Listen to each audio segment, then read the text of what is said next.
Here's another reminder that the Democrat Party and woke corporations think black people and brown people are too stupid or too helpless to have a photo ID to vote.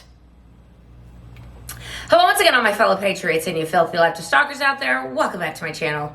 My name is Angela Box. You're watching Angela's Soapbox, where I always say what you were thinking. If you're not subscribed to the channel, please consider hitting that subscribe button, liking or rubbling this video, commenting on this video, and of course, sharing this video, especially with your filthy leftist friends, because they truly hate my guts. And for me, that's a badge of honor. Okay, the sea turtle killing plastic straw. I mean, you know, you gotta at least give the Democrats credit for like busting out of that domestic terrorist closet that we've all known that they were hiding behind. Let's discuss it because this is wild. Okay. All right. The left likes to project everything that they are onto us. Of course, they say we're, Nazis and we're fascists and, all the January 6th protesters, all million of those people that showed up to Stop the Steal rally, well, they were all domestic terrorists and they stormed the Capitol and they did all the things. Not even taking into consideration all the things we now know, which is that it was most likely a complete setup, and the FBI was probably on it. So was Nancy Pelosi. So was Muriel Bowser. So were hired goons of Antifa and the thugs of BM and God knows who else. The CIA. We're going to find out a whole lot. And then the January 6th committee, they just decide to delete a bunch of data after they were told to keep it. And I mean that's not suspicious at all.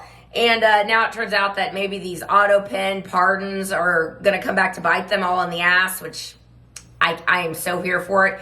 But the Democrats, they project everything they are onto us, of course. And this is nothing new. This is not a new concept or anything like that. I'm not breaking any ground here. But I guess I want to kind of go over the latest examples of it because, they really are out of the closet now. They really are. Like the stuff going on with the Tesla vandalizing and the calls for Elon Musk to be killed and, to be taken out and to, make sure to beat up some MAGA people while you can and destroy people's personal property. Like, it's wild to me that the Democrats, who literally continue to this day to have a meltdown over the fact that a bunch of grandmas and pastors and veterans walked through velvet ropes in the Capitol on January 6th, which the majority of them did. Like, that's what happened with the majority of these people. And we don't know when you look at the January 6th footage and you see all the people dressed in black, the black kavalas and or whatever you call them, and baklavas, or, some soldier stuff, and, high-fiving with cops. Like, it was so dirty and such a setup from the jump. We all know that. But what's not a setup is what these leftists are doing. Now, they've been given carte blanche to do so by the media. The media is like, I guess that, petty acts of domestic terrorism are cool with you guys now. And people, on the Daily Show and another Kimmel's audience are just screaming and cheering and yelling. It's like, okay, cool. So let's discuss whose cars and property you're destroying and who's you're threatening with killing.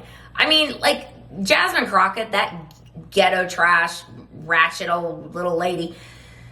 Pretty face, ugly heart. Jasmine Crockett last week, Pam Bondi was like, you better tread carefully, little missy, because you're getting ready to, you're treading into screaming fire in a crowded movie theater here. Jasmine Crockett went on some show or went on Twitter, I don't know. And she was like, Elon Musk needs to be taken out. It's like, whoa, what does that mean? And, Jamal Bowman's on CNN calling him a Nazi. Look, here's the deal. There's free speech, and then there's speech of incitement, okay? And that is what the Democrats are walking a very fine line. Because if something happens to Elon Musk, God forbid, and I know he's got great security, but you just never know. We must always continue to pray for him and Trump's cabinet and for Trump.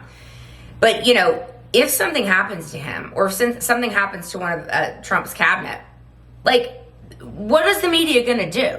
Because it's not going to be MAGA that does it. It's going to be their goons that do it. And they're going to be like, well, I don't know. I mean, we just said we wanted him taken out. We just called him a Nazi for 4 years. We just tried to destroy everything about him, same with Donald Trump. But, sorry you got killed, but that's not our fault. It's like, it's exactly your fault. Because The goons in the left, again, the cognitive dissonance, I did this in another video, that they are experiencing because they don't understand what it's like to lose, because they've always dealt with a compliant Republican Party. They've dealt with a Republican Party that goes along with whatever the Democrats want to do. They talk a good game during the campaign, and then they get behind closed doors and they're like, well, we just like we like to be the minority party. We really don't want to govern. Forget all that stuff we said. We're just kidding. And the Democrats now, in Donald Trump and the cabinet that he has surrounded himself with and the people he has surrounded himself with who are not playing anymore. We got one chance to do this right, and that's it. So over the past weekend, when we saw the day of action against Tesla, this vandalizing of Tesla dealerships, the vandalizing of private citizens' property, which again, most of these people who bought Teslas were virtue signaling about how much better they were than you. Like, they're leftists. You're destroying fellow leftist property. Do you even care about that? No, of course they don't. Because they just think, well, why don't you just trade it in? Why don't you just get a new car? Well, I'll tell you why. Because they can't get any money for their cars right now. Because you have made it so that their cars are worth nothing. Because you've put targets on these people's back. You've purposefully done these things to tank the stock and all the things you're doing. So over the weekend with these protests, people are like, oh, look at the left's really organized now. They're really gonna get after it. They're gonna get with it, and we're gonna have an AOC rally, and we're gonna have Bernie Sanders up there, and it's all the same people. They all get organized by the same groups, like George Soros' Open Society Foundation, or Indivisible, which is funded by George Soros. And of course, now we come to find out that USAID was back channeling all these protests too. They were getting funded. These people were getting paid to show up. So it's no coincidence, if you will, that all these protesters show up in their outfit of the day.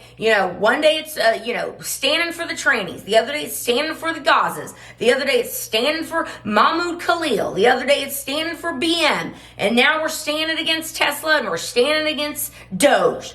They just changed shirts. But it's funny that they all seem to be carrying the same signs. The same signs that say the same things. And Democrats on Twitter and Democrats on, X and on other social media platforms, they all say the exact same thing. Why? Because they're paid to do so, ladies and gentlemen.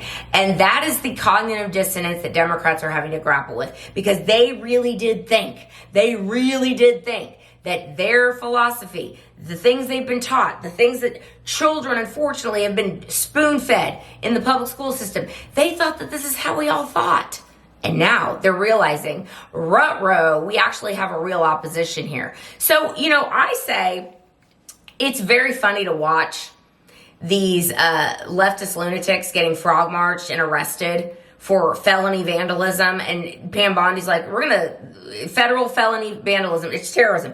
It's domestic terrorism. And you're going to go to jail for 20 years. You're going to go to big boy and big girl prison for 20 years. So I hope that it was worth it to go and vandalize someone's property. I hope that it was worth it to threaten someone's life. I hope that it was worth it to stomp your feet and try and firebomb places. I hope it was worth it, because you're going to prison for a very, very long time. Watch for this nonsense to stop pretty darn quick. Once the arrests start happening, and they're starting, you're going to see Indivisible, ruh-roh, take their dollies and go home, because they're not going to be able to recruit a bunch of dummies to do this for them if the dummies realize, we might be going to federal prison with rapists and murderers. Might want to think twice about this. To which I say, huzzah and huzzah, this should have been done the whole time. So look, Democrats don't know what the hell to do with themselves. These stupid little protests just continue to show the world what violent, demonic, degenerate thugs the majority of the Democrat Party is. And I say, let the exposure continue, because the American people were waking up, but not everybody's awake yet. So the American people need to see more of this. I hate to say it. You're going to have to keep waking these people up. You're going to have to get the Democrats to take indefensible positions, like destroying people's property, and let them continue to crash and burn, because that is all they are doing. All right, that's where I'm going to leave this video. Let me know what you think down below, and I will see you in the next one. I will be done. Bye.